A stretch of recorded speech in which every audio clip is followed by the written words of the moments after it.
Is for food sufficiency drive of federal government, says President Tinubu, as agro-processing-free zone comes on stream. As the president, I am committed to giving you in 2-3 weeks' time. Ramadan 2024 begins. Significance and lessons of the holy month in focus. Ramadan is a period of burning sin with righteous deeds. Senate investigates utilization of 30 trillion naira ways and means in implementation of Anchor's Borrowers Program. The Senate will recover it for the benefit of the Nigerian people. And also joining us to speak on Ramadan is Imam Ibrahim Adris, Director, Al-Habibiyya Islamic Society, Guzapi. Hello and welcome to the Network News. I am Olajide Bello. Joining me from Lagos is Michael Olale and Musa Abubakar standing by with the business news segment. You can watch this broadcast live via our website, nta.ng/live, and on our other social media handles displayed on your screen. Out of Allah's mercies to mankind, He ordained the fasting of the month of Ramadan for worshippers to attain piety. In this special report, religious correspondent Abdullah Ajia examines the significance of the holy month of Ramadan.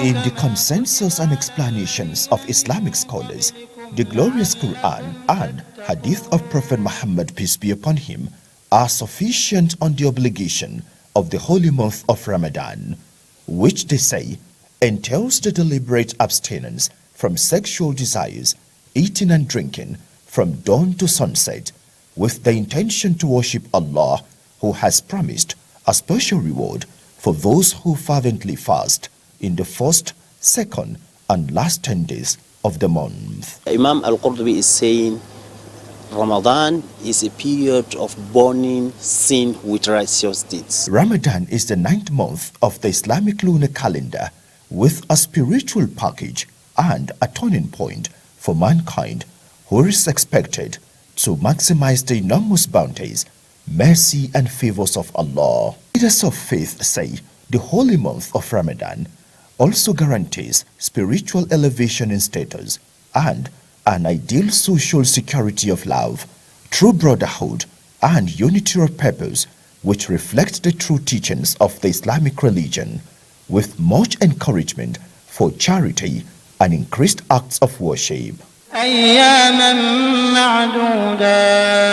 Nigerian Muslims will be observing this year's Ramadan with high expectations for improved social, economic and security well-being, considering the present circumstances in the country, as well as better governance. However, clerics say this Ramadan should provide an opportunity for intense prayer for country and individual leaders. In Abuja, Abdullah Ajia, NTA News. And now to talk more on Ramadan is Imam Ibrahim Adris, Director Al-Habibiyya Society, Guzapi. You're welcome to the Network News. Thank you. Okay, it is the first day of Ramadan. What are the basic tenets of the holy month of fasting that Muslim Ummah expected to abide? Well, glory be to Allah. It is indeed the first day. Aspirations and hopes of every Muslim is to attain today a great month full of bounties, full of aspirations for Muslims to pray and return to Allah. It is a month that you sacrifice your food in the afternoon, your drinks in the afternoon, and any other desire just to attain the pleasure of Allah. Indeed, this country is in a turning point economically, security-wise. So this is the time all Muslims should come together, not only in Nigeria, but worldwide, to return to Allah, humble themselves before Allah, ask for Allah's intervention, and we hope and pray Nigeria will be better for that. Okay, against the background of unpleasant weather condition in many parts of the country, what is your message to fasting Muslims on perseverance to earn the bounties of the holy month? Yes, for my Muslim brothers and sisters, this is the time to dedicate ourselves, our regular 5 days prayers, our supererogatory prayers, our supplication for the betterment of this country, our dedication to charity, assist the less privileged. The little you have, share it. There is joy in sharing, and Allah is happy with whoever shares the little he has. He will give you more. لَإِن شَكَرْتُمْ لَأَزِيدَنَّكُمْ. If you are grateful to Allah, Allah will increase your bounty. Let us pray for our government. Let us pray for the society. These security issues is worrisome, and let us hope that Allah will intervene in this blessed month and things will be better. Okay, prevailing challenges of insecurity, climate change and preparation for farming season to turn the tide of food scarcity sure requires divine intervention. How can Muslims be encouraged to channel prayers for the nation? Indeed, this our prayer should concentrate on better weather, better farm produce, and most important, rainy season, the rains. We should, the way the Prophet ﷺ does, there are instances where he even goes out with believers to pray for the rain to come so that the harvest will be booming, so that the harvest will be good. So we should engage in this constant prayer, and this is the right month for this prayer. Anything you do, Allah is more happy with us in this month. So let us rededicate our prayers. Let us rededicate our hearts and minds. And let us also be magnanimous with the less privileged. There are many challenges. Somebody, if you give him just 500 naira, he appreciates it because he has not seen it for some time. Let us all assist one another. The less privileged should be assisted. Those who are a bit buoyant should dedicate and sacrifice the little they have to assist the less privileged. All right, Imam Adris, just before I let you go, how rewarding are charitable activities in Islam, especially feeding the indigent and needy during Ramadan? Wallahu fi awni al-abdi ma kana al-abdu fi awni akhihi. Allah is always intervening or assisting a person if that person assists his fellow human beings.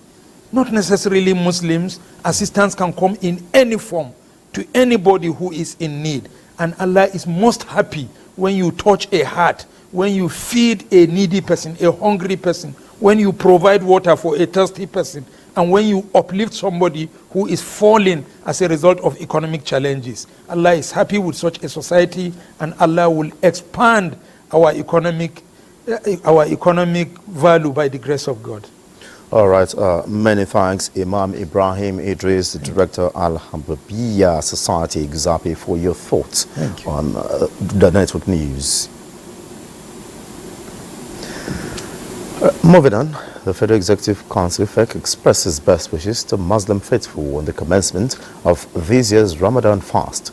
A statement by the Secretary to the Government of the Federation, Judge Akume, assures that President Tinubu is doing everything in his capacity to reduce the burden caused by the removal of fuel subsidy, which advertently affected cost of living. While wishing all Muslim faithful a successful fast season, the SGF urges them to observe the holy month of Ramadan in accordance with the teachings of Prophet Muhammad, as enshrined in the Holy Quran, and emphasizes the need for them to use the occasion of the fast to pray for peace, unity, prosperity, and stability of the nation. Meanwhile, Speaker of the House of Representatives, Tajuddin Abbas, says Nigeria needs divine intervention now more than ever before, while calling for prayers for citizens abducted by various armed groups across the country. Congratulating Muslims in Nigeria and across the world for witnessing another Ramadan, Speaker Abbas notes that there is no better time to pray for Nigeria than in the holy month. He urges not only Muslims but all Nigerians to pray for the unity of the country and for the Tinubu administration to be able to tackle the numerous socio-economic security challenges facing the nation. Away from religious matters, a solution to the yet unending clashes between farmers and herders in parts of Nigeria might be in sight, as President Bola Tinubu says a comprehensive program with potential solutions will be unveiled in weeks.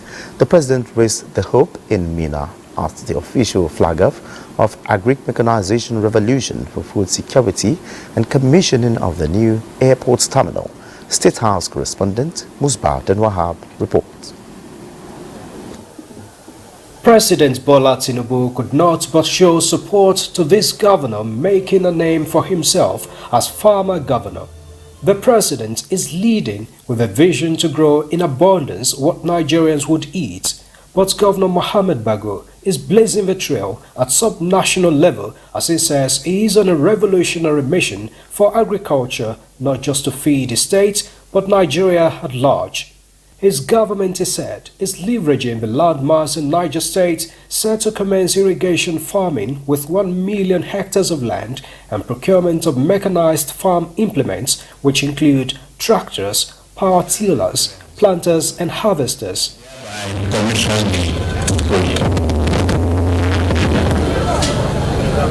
With this agro-processing zone forced in Nigeria, the state government hopes to take the lead in green economy.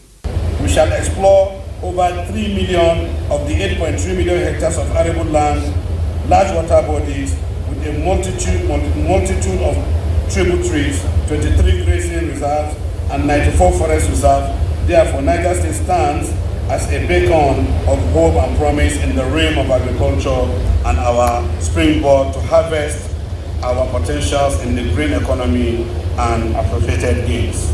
Governor Bago earned the respect of President Bola Tinubu, who said his administration is ready to support any sub-national government willing to embark on life-changing programs, while assuring that the federal government socio-economic programs such as the student loan, unemployment benefits, and the cash transfer to the elderly and vulnerable will soon commence. President Tinubu appealed to the state government to also replicate the payments of a wage award in their respective states to assist the masses through the current hardship. Please, let us reorganize. I know what it means as an economic sabotage for roaming cows to eat up the crops and vegetation of our land. I know it could be painful. But when we rearrange the herders and make provision for cattle rearing, you are the governors who must provide the land. Provide us the land. I, as the president, I am committed to giving you in 2-3 weeks' time a comprehensive program that will solve this problem. Along this line, there will be cooperation and discussion among sub-nationals. And peer review is going on with Niger State, Benue State, Nasarawa State, and Kogi State, including Kwara State, have signed memorandum of understanding with Lagos State government on the issue of food security and logistics. This is an ongoing program. We believe that we are on a conversation and ensuring that your vision at producing the required food security for this country is on track. President Tinubu also inaugurated the just upgraded Mina Airport Terminal named after him.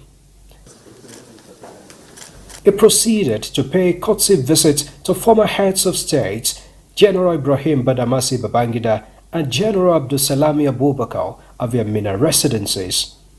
From Mina, Musbah, then Wahab, NTA News.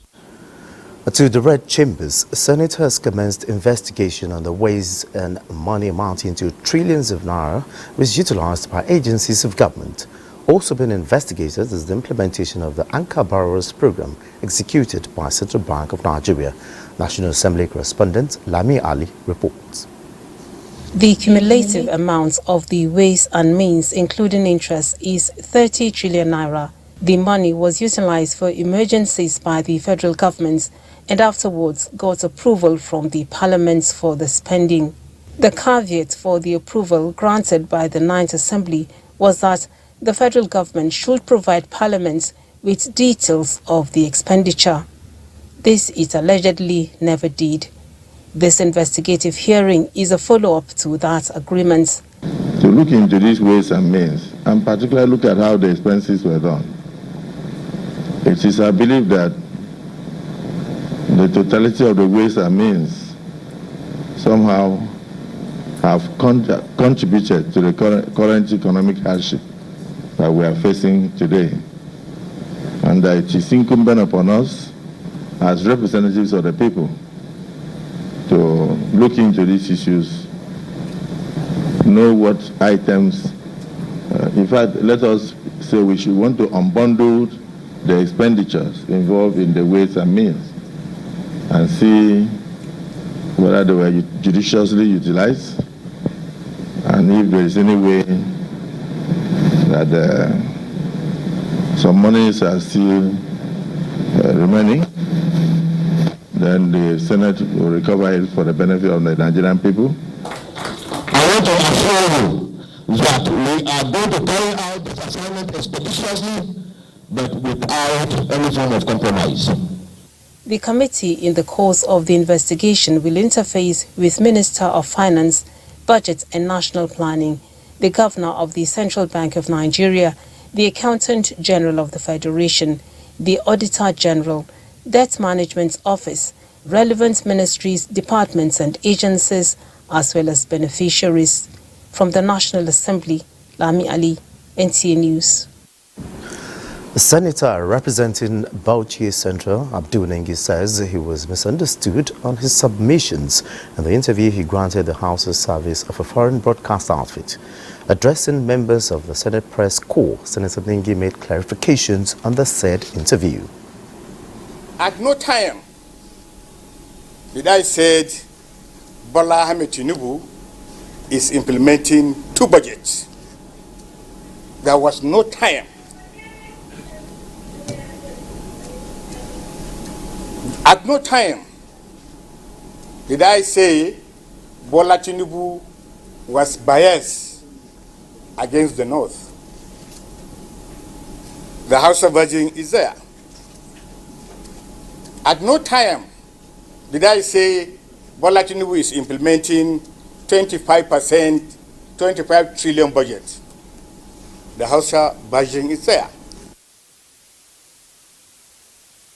He said he did not grant the interview in his capacity as chairman of Northern Senators Forum, but as a senator of the Federal Republic. You're watching the Network News. More reports when we return. Thanks for being there and to Humanitarian Matters. The Nigerian Army Officers' Wives Association now has presented food items worth millions of naira to over 5,000 women within the barrack communities.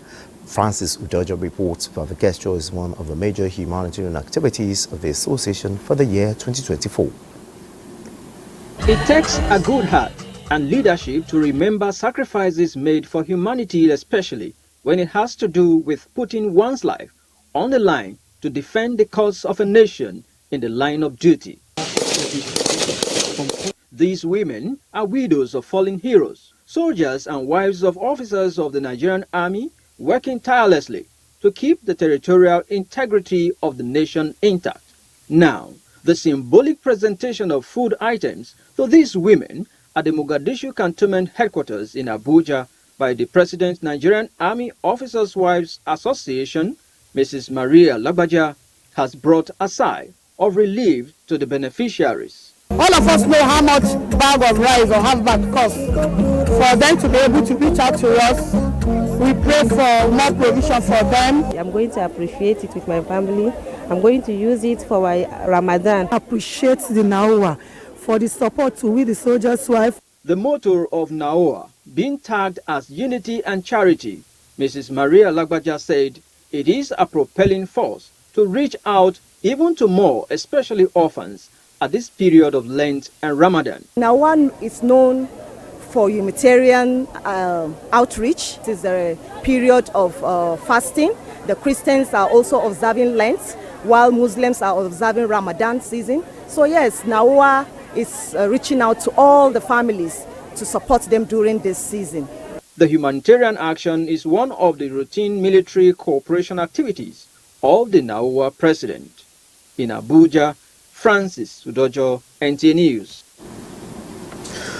A 105-year-old humanitarian icon, Imam Josephine Izzy Anyeche, felicitates with women who are impacting the world positively on this year's International Women's Day. Taking a cue from this year's theme, Invested Women Accelerate Progress, she says there is something special about a woman who dominates a man's world and reminds women that their participation in society is essential to the growth and development.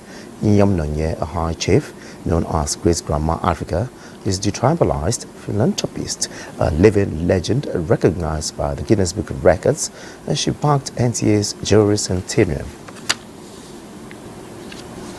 The National Human Rights Commission has called for more commitment in holding the values of Commonwealth by enhancing efforts and strengthening partnership of member nations. This is the focus of stakeholders while commemorating this year's Commonwealth Day, which provides opportunity to recommit ideas and cooperation towards achieving the goals of Commonwealth by enhancing efforts and strengthening of member nations. This occasion to promote one of our main mandates, which is our national and international cooperation for the advancement of human rights. The Commonwealth is a historic platform that promotes democracy, peace and human rights, the core values that deliver sustainable development and prosperity to all. The National Human Rights Commission shares the values and believes that its mission to promote, protect and enforce human rights fits squarely into these principles. We continue to work together to harness our collective potential for a resilient, sustainable and more interconnected Commonwealth. And as we look to the future, may we continue to work together to create a world where all Commonwealth nations thrive and prosper. The Ministry of Foreign Affairs reaffirms its commitments to these ideals in line with our foreign policy objectives and priorities in advancing democracy, development and diplomacy in our engagement with the Commonwealth. The annual event provides opportunity for fostering stronger economic, social and cultural cooperation among member nations in advancing the principles of democracy, as well as promote human rights values. Nigeria has joined the global community to mark this year's Commonwealth Day with the theme, One Resilient Common Future, transforming our Commonwealth with touches peculiar challenges facing the dissemination of education in Nigeria. Education Minister Tahir Mamman emphasized the need for member nations of the Commonwealth to rededicate themselves to the ideals of the Commonwealth, which are unity in diversity and shared prosperity, to collectivity have the power to shape the future of citizens and provide them the opportunity to thrive and contribute positively to the Commonwealth. The day is commemorated to promote understanding and cooperation, celebrate shared values, history and achievements, and reaffirm the commitment to democracy, human rights and sustainable development across the member states. It presents the rich diversity the member nations share, spanning continents, culture and languages. Transforming our Commonwealth for education entails investing in accessible and equitable educational opportunities, promoting innovation in teaching methods and curriculum design, prioritizing teacher training and support, and encouraging lifelong learning initiatives. Let us acknowledge the resilience and strength that bind us together, transcending geographical boundaries, and cultural differences in the face of challenges and diversity. We must ensure that we create a national value system that represents who we are. Wealth consists of 56 member states with a combined population of about 2.4 billion people. Now to the power sector. The federal government says it will sustain payment of a subsidy for electricity and halt major tariff increase over the next 3 years while working on transition plan for migration to cost-reflective tariff. Minister of Power, Adris, said this at a meeting with heads of agencies and the Ministry of Power on how to improve performance and address lingering challenges in the sector. Joshua Ojito reports. The current poor power supply being experienced nationwide requires desperate solution, and the man in the helm of affairs, Adebayo Adelabu, meets his foot soldiers for update on steps taken to improve electricity supply. We are going to generate 6,000 to 6,500, and TCM will be able to deliver this power to the load centers. At the heart of contract activation is payment, making sure that there's payment. And at the heart of that payment is ensuring that you secure the cost for the power sector, which starts from the DISCO end.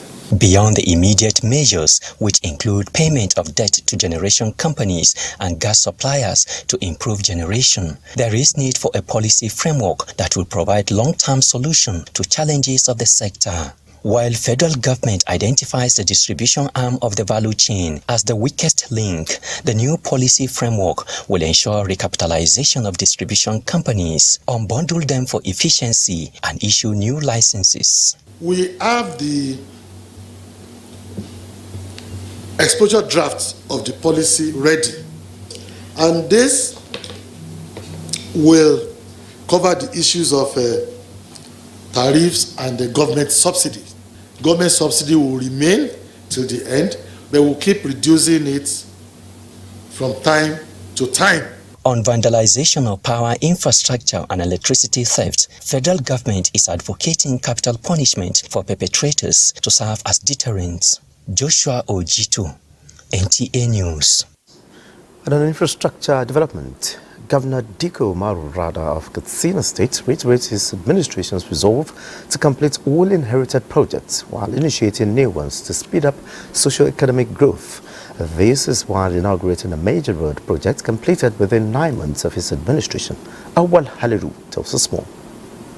Batukorada promised to complete all ongoing projects inherited from immediate past administration for continuity in governance. Now is already 9 months in the helm of affairs of the state. There are projects for inauguration. One of the projects is the 28-kilometer Kafur Kagara Rugoji Mahuta Road that connects predominantly farming communities of the areas. Actually, in the last 20 years, we are looking for this very kind development. It's a great honor to commission the first road project under your leadership.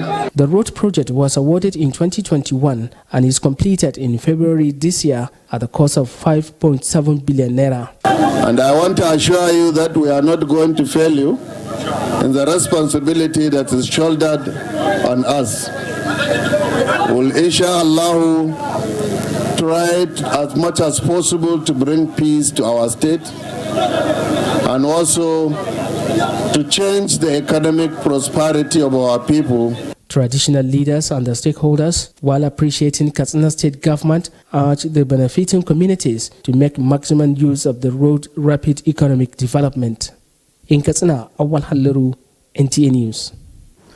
Now let's join Michael in Lagos for stories making the rounds from that zone. Michael. Thank you, Olajide. For Nigeria's economic recovery objective to be actualized, the citizens should remain steadfast in their support for President Tinubu as he navigates the nation to the path of prosperity. Member representing Apapa Federal Constituency in the House of Representatives, Honorable Adedayo Samuel Adeshola, re-echoed this at the distribution of food palliatives to over 3,000 residents of his constituency in the spirit of Ramadan. Joe Popola has reports. economic situation, food palliatives is a way to cushion the impact of the hike in cost of food items on the populace and complements the efforts of the federal government. The initiative of member representing Apapa Federal Constituency in the House of Representatives, Honorable Adedayo Samuel Adeshola, which has become a periodic exercise with over 2,000 beneficiaries covered in December, has been expanded to cater for another set of beneficiaries with 10 people chosen from each polling unit. Beneficiaries and party leaders who gathered in their thousands at their Papa Igomo LCDA Old Secretariat are grateful for the kind gesture which they say will reduce their expenses on food items. I will say a very big thank you to him, that God will empower him to do more for us. Based on what he did now, I can say it's a relief. If he can continue like this, everybody will be very, very happy. Party leaders who presented the food items to selected beneficiaries, including persons with disabilities, charged Honorable Adedayo to continue to put the welfare of the people at the front burner. He has been good to them. This is the fourth palliative he has been giving to people. Honorable Adedayo Samuel Adeshola, while appreciating residents of Apapa for their support, assured them that the renewed hope agenda will soon begin to materialize and more dividends of democracy will get to the grassroots. Today we have been able to disburse for 2,740 people across the local government. We did the same thing in December, 2,740 different set of people. If you combine those things, you'll be having something like over 5,400 people, who are not party people. As Muslim and Christians continue in their acts of spiritual rejuvenation, prayers for the nation speakers at the event emphasized should be given priority. In Lagos, Joel Ukwola, NTA News. The Federal Operations Unit Zone A of the Nigeria Customs Service says 3 trucks laden with close to 1,500 bags of beans, onions and pepper were intercepted en route Benin Republic. The controller of the zone, Husseini Ejibuni, explained that the trucks have been redirected to the market where the items were sold to the public, but expressed worry about the devious scheme of concealing rice in contaminated jerry cans as discovered in Agility area of Ogun State. These 14 jerry cans could easily be mistaken to contain petroleum products or possibly palm oil, but in actual sense, they are filled to the brim with rice. A new antique the Federal Operations Unit Zone A discovered while on patrol in the Agility area of Ogun State. It's already been contaminated, and somebody brought in this because of financial gain, because of the fact that he is already enmeshed in smuggling. This is just one of the 93 seizures made in the month of February, in which 9 suspects were arrested for various offenses, and despite existing ban on land importation of vehicles, 11 cars worth 200 million naira were intercepted at different locations within the zone's area of responsibility. The controller decried importers' desperation to evade duties they submissively pay in neighboring countries. All these vehicles now, whoever comes up to show up as owner, all we need to do, what the law says, is we'll give him statement for. He will tell us how he came about the vehicle. Then, after the 30 days moratorium without any evidence of duty payment, is converted to seizure, and such a person is prosecuted. An export attempt of food items to Benin Republic in the face of surging price was equally nipped in the bud by the zone. Instead of seizing the food items, this unit ensured the trucks were redirected to the Nigerian market, where they were sold to Nigerians by the owners. While giving assurance of enhanced patrol in view of Easter celebration, the controller said the intelligence-led anti-smuggling operation strategies of Zone A has been strengthened in Lagos. Those are the reports from Lagos. Network News continues after this break. Do stay. Thanks for being there. bring you up to speed with business development. Director General of World Trade Organization, Ngozi Okonjo-Iweala, has arrived at Abuja as part of a working visit to Nigeria. The WTO boss with her team expressed willingness to help Nigeria navigate through economic challenges and support her trade policies. To trying to see what we can do to diversify exports for the country. I'm very pleased to see all the people from NEPC, Ministry of Industry, Trade and Investment, and all the people who are here to welcome us. I also have my team who are here. We've come with some strength to be able to do the program tomorrow and see what we can do to help the country move along. These are tough times, so whatever we can try to muster from any part of the world, including from my organization, to see what we can help with. We'll do that. To Equities Market is a bullish close for the NGX Equities Market as investors began the first weekday of trade with positive sentiment.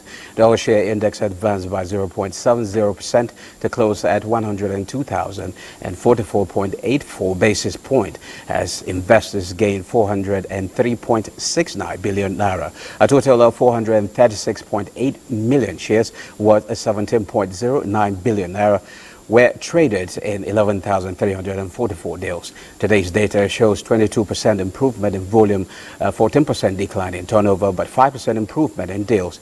Equity capitalization increased to 57.7 trillion naira. NEM Insurance Company led the gainers with 10% share price appreciation, closing at 6 naira 5 kobo per share, followed by Honeywell Flour Mill, Dangote Sugar Refinery, and National Salt Company. But that's it. Most stories with Olajide, but that will be after the break. Glad to know you're still there. The federal government is to commit 3.5% of the country's gross domestic product to research, development and innovation with a view to encourage local manufacturers and reduce importation. The Secretary to the Government of the Federation, Judge Akume, said these at the Technology and Innovation Expo held in Abuja. Our ICT correspondent reports that the theme for the Expo is Science, Technology and Innovation, Solutions to National Economic Challenges.